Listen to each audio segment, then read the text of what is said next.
রমজান এমন একটি রহমতওয়ালা মাস।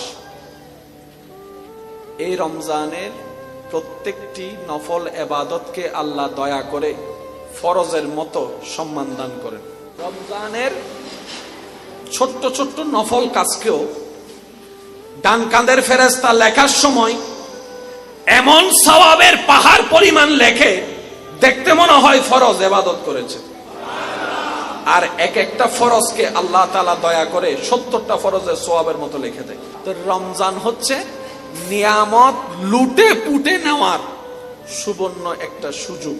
এটার নাম মাহে রমাদান।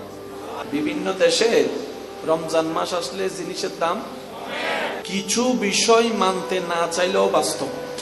একদিন মরতে হবেই হবে, মানতে না চাইলেও মরতে, জোরে বলেন না, মানতে না চাইলেও মরতে, ইচ্ছা না করলেও কবরে যেতে, মনে হাজার ভয় লাগলেও সবাই মাটি চাপা দিবে।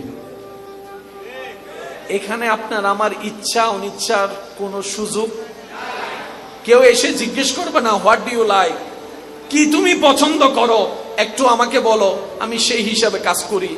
এই সুযোগ